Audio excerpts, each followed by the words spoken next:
Today's lesson is what is an invasive species? Hi, everybody. My name is Roger. Hello, I'm Kiki. And today we're actually asking a question in our title, what is an invasive species? Well, in today's lesson, we're going to tell you what an invasive species is, or at least many different kinds of invasive species.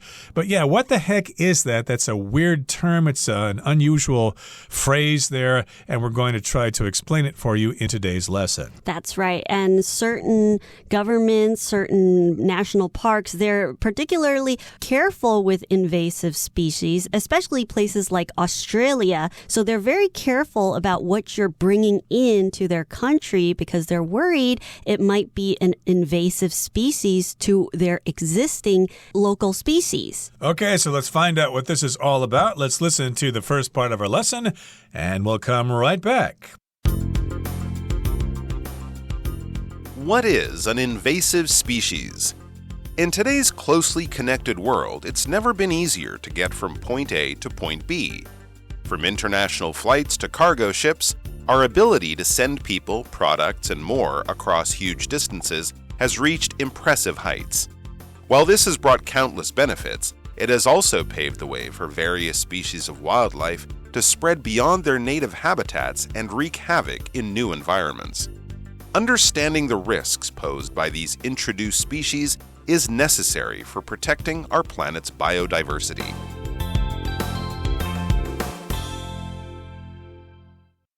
大家好，第一部分来看标题中的 invasive 是形容词，指的是侵入的或是侵袭的。例如 Some websites have invasive ads that annoy visitors. 有些网站有令访客不胜其扰的侵入式广告，或者是After his accident, Hank had to undergo invasive surgery. Hank 发生事故之后，必须接受侵入性的手术。接着介绍片语 pave the way for somebody 或是 something， 意思是使点点点成为可能，或是为点点点铺路。例如 That reality show has paved the way for many people to become famous. 该实境节目让许多人有成名的可能。又或者是The civil rights movement paved the way for greater equality and social justice. 该民权运动为平等和社会正义铺了路。再来是 habitat 这个名词，为动植物的栖息地或是生长地。举例来说 That animal's natural habitat is slowly being destroyed by humans. 那个动物的自然栖息地正慢慢的被人类破坏。又或者说 The habitat of that species of monkey is the Amazon rainforest. 那种猴子的栖息地是亚马逊雨林。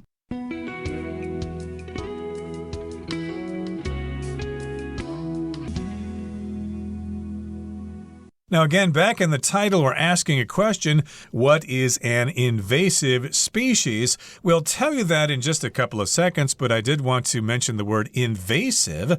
That is kind of related to the word invade, which means somebody or something goes into some place they're not supposed to be in. If a country takes over another country, like during World War II, Germany invaded lots of neighboring countries in Europe there. And so this is related to the word invade, and invasive species, again, just refers to different kinds of plants or animals that grow or prosper in a place that they're not originally from. So in the first part here, it says, in today's closely connected world, it's never been easier to get from point A to point B. That is true. It's become a global village. We're traveling all over the place now. It's a connected world. Everybody can travel anywhere they want to. So yes, indeed, if you want to go from point A to point B, if you want to go from Taipei to Santiago, Chile, or whatever, it's really easy. It's as easy as 1, 2, 3. From international flights to cargo ships, our ability to send people, products, and more across huge distances has reached impressive heights. So not only are we able to fly around internationally, fly around from country to country, we also have a lot of cargo ships that ship our products and things to different countries. So we are able to bring people and products and things across long distances and to be able to reach places that we've never been able to reach before. So what are cargo ships? The word cargo is basically a type of product or a good that is carried on a ship, aircraft, or motor vehicle. So when we have things that we need to ship, for example, we have some watermelons from Hualien that needs to be shipped to Taipei. It needs to get on a truck, and when it gets on the truck, they become cargo. So they are things that we ship or things that we need to transport from one place to another.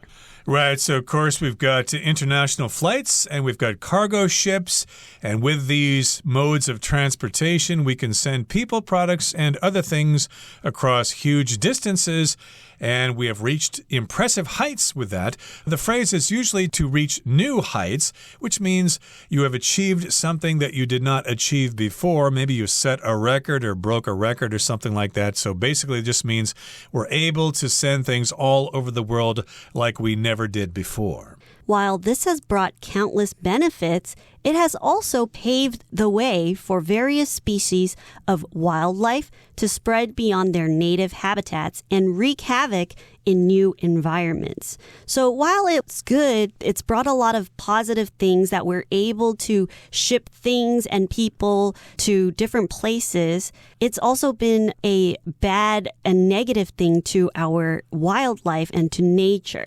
So here we have the phrase pave the way for. So when you pave the way for something, you're creating a route or you're creating a path for something to go through. So originally that path may not have been possible or that path hasn't been there. When you pave the way for something, you're making way to allow something to go through. So in this case, because we have more international flights and cargo ships, we have more ways to transport things, it has been able to bring a new way that can transport different species or different types of wildlife to places that they don't belong. Indeed, and the original meaning of to pave means that you basically put a new surface on an old road that used to be a dirt road or a gravel road or something like that, and you put asphalt on top of that road and it becomes hard like a highway, so you've paved the highway. And so in this particular case, we've just made it possible for various species of wildlife to spread to different areas. Wildlife does usually refer to animals that live outside. They're not your cat or your dog. It could include birds or muskrats or squirrels or raccoons or whatever. They're just wild out there. They don't belong to anybody. And yes, indeed, wildlife can spread beyond their native habitats. Your habitat, of course, is where you live, especially your animals. Like the Formosan black bear's habitat is in the mountains, usually in Taiwan.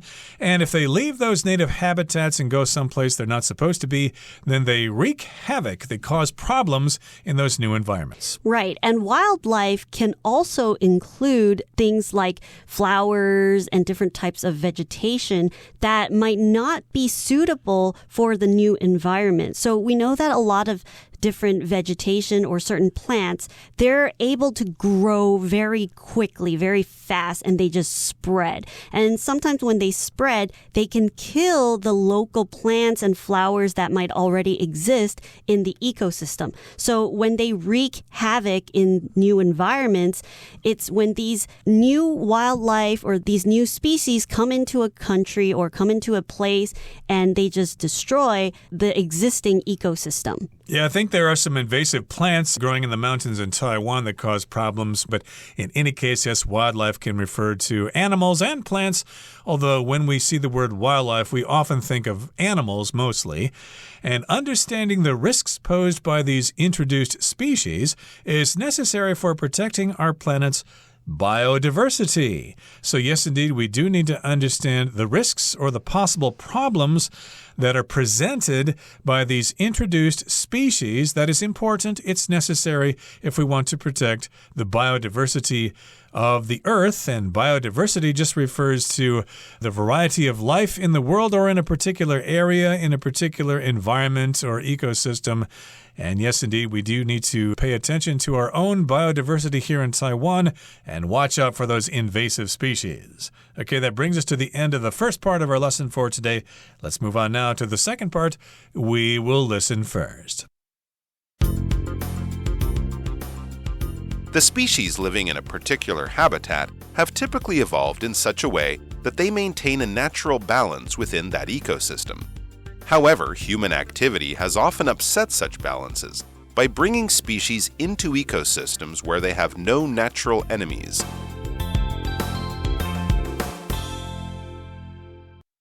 第二部分首先看到动词 evolve， 它的意思是演变、进化、逐步发展。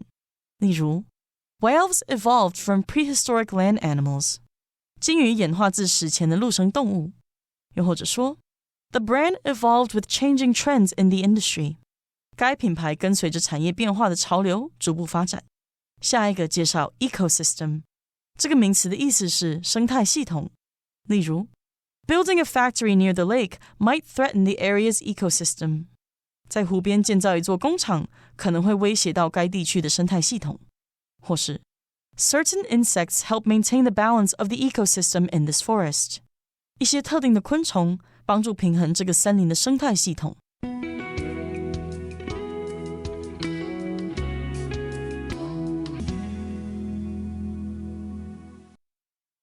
Let's talk about the second part of our article today. The species living in a particular habitat have typically evolved in such a way that they maintain a natural balance within that ecosystem.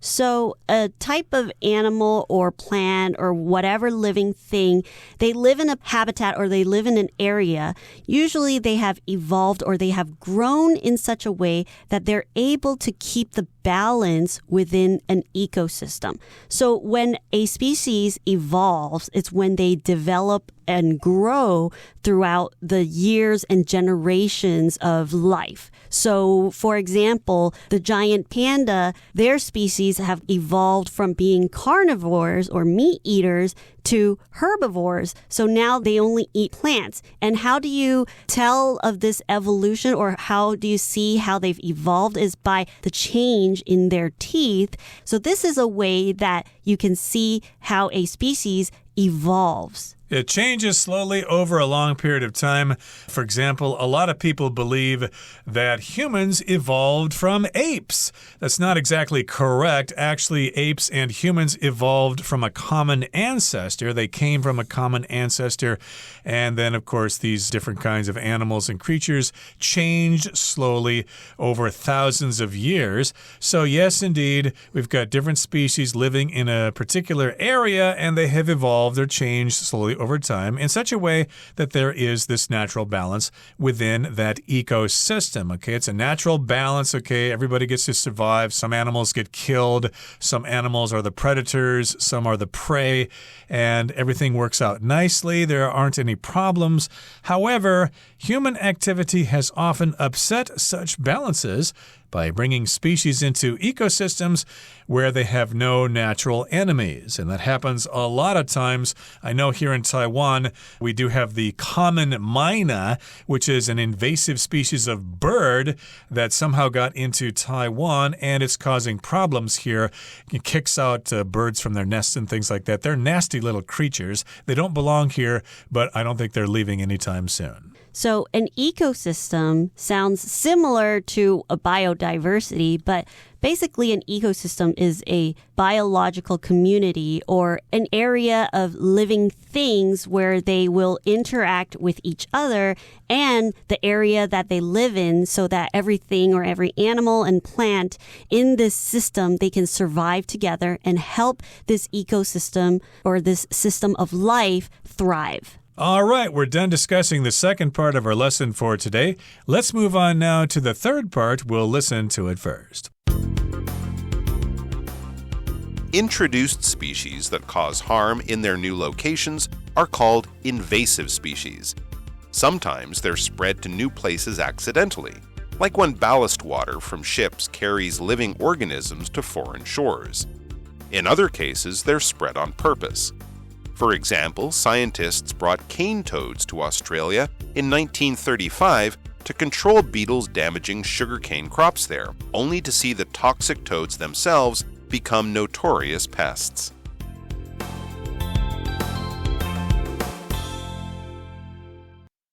第三部分我们来看 organism，它是名词，指的是生物体或是有机体，尤其是指微生物。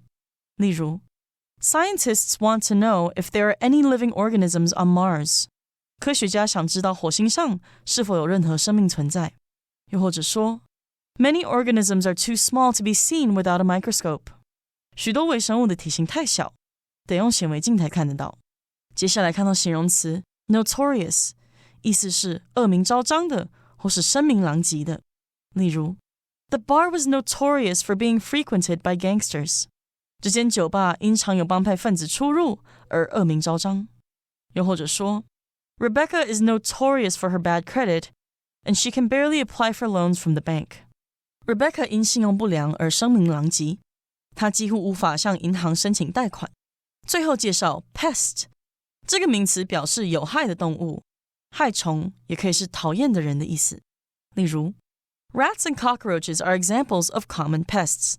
老鼠和蟑螂是常见害虫的例子。再看一个例子 Teresa says that her little brother is a pest, but she still loves him very much. Teresa 说她的弟弟是个烦人精，但她还是很爱他。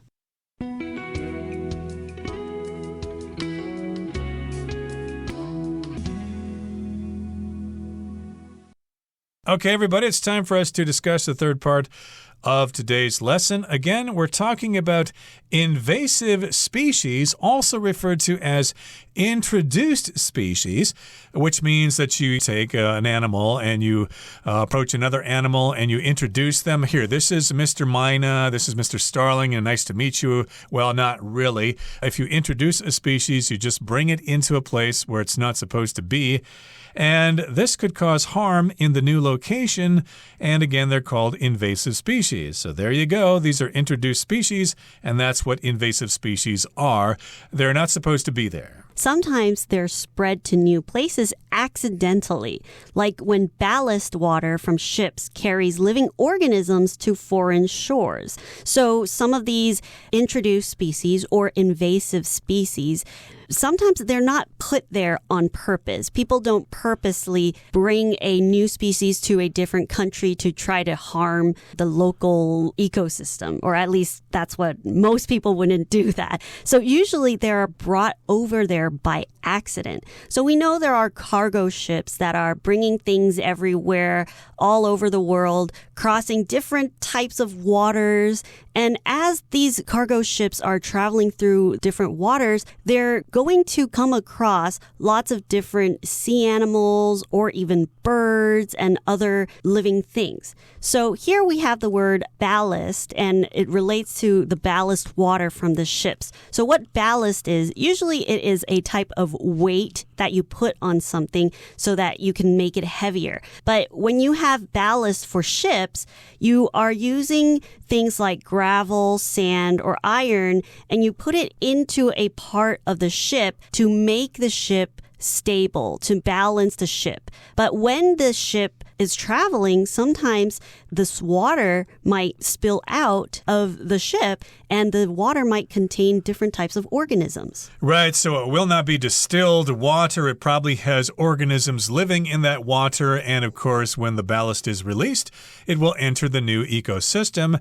And if we talk about organisms, well, we're talking about living things, and they can be living in the water in this particular case, and they're emptied into foreign shores or onto those foreign shores. And of course, they start thriving and they start living there, and they start causing problems usually. Now, in other cases, in other situations, they're spread on purpose, which means people did it with the intention of spreading them for whatever reason. And we've got an example here. For example, scientists brought cane toads to Australia in 1935 to control beetles damaging sugarcane crops there, only to see the toxic toads themselves become notorious pests.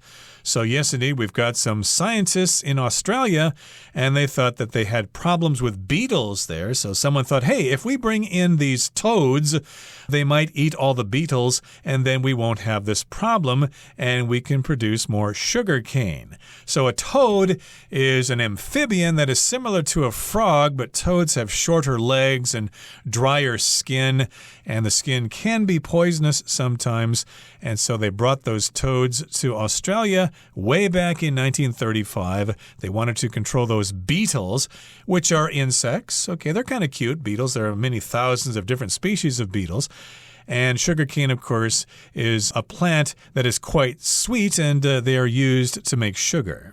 So it's possible that when they brought these cane toads in, they killed a lot of the beetles. However, what they didn't consider are that when the toxic toads came into the country, they will eventually keep on repopulating. So these toads, they are able to continue to have more and more baby toads, and they come out and they've become notorious pests. So while they seem to have fixed the beetle problem, now they have a new problem. There are too many toads.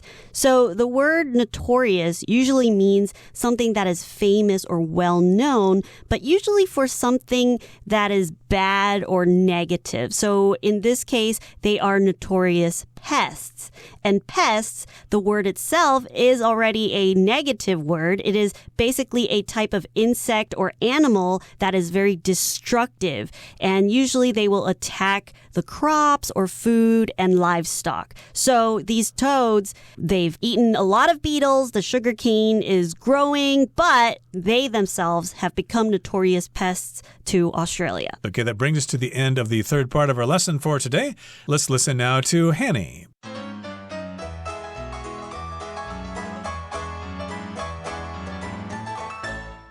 各位同学大家好，我是 Hanny。 我们来看今天的文法重点。课文第二部分提到，在特定栖息地生活的物种通常会以能在该生态系统中维持自然平衡的方式来演化。那文中用到动词 evolve 来表达演化，我们来学它的字首字根。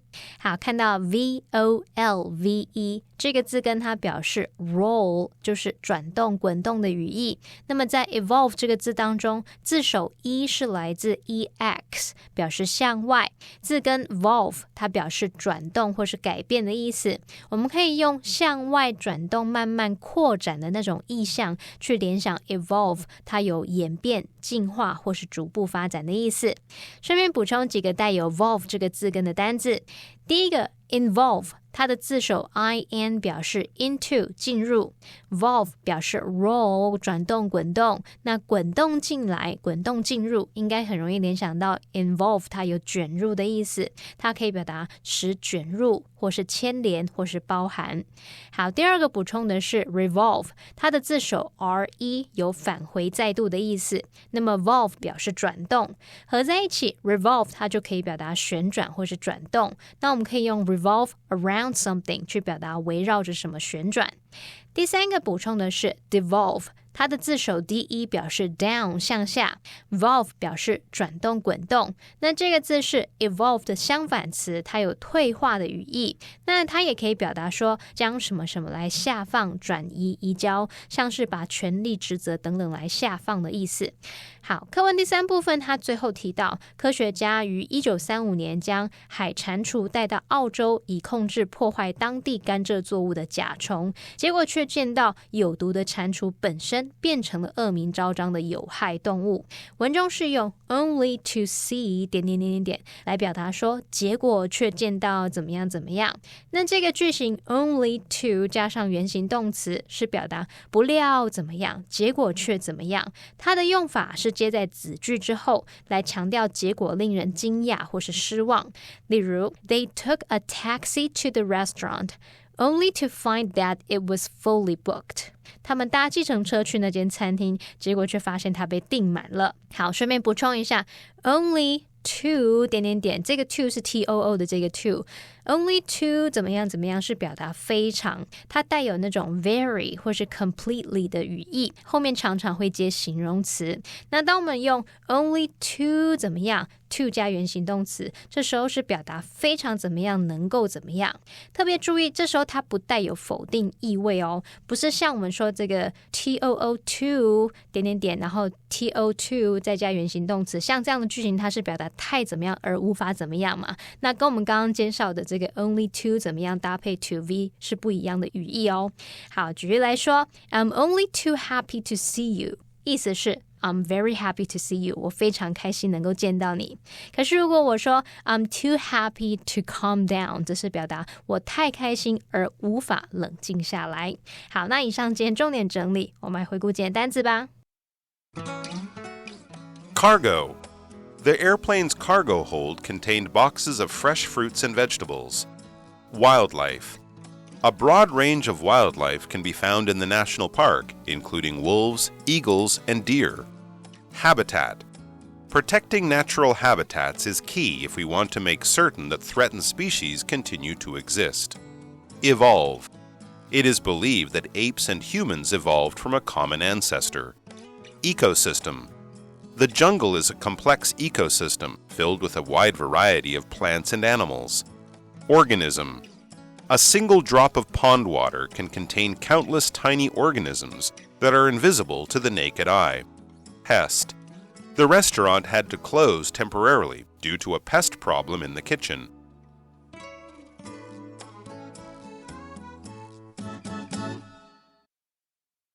Well, everyone, today's article has come to an end, and I sure hope you enjoy reading along with us. I am Kiki. I am Roger. See you next time.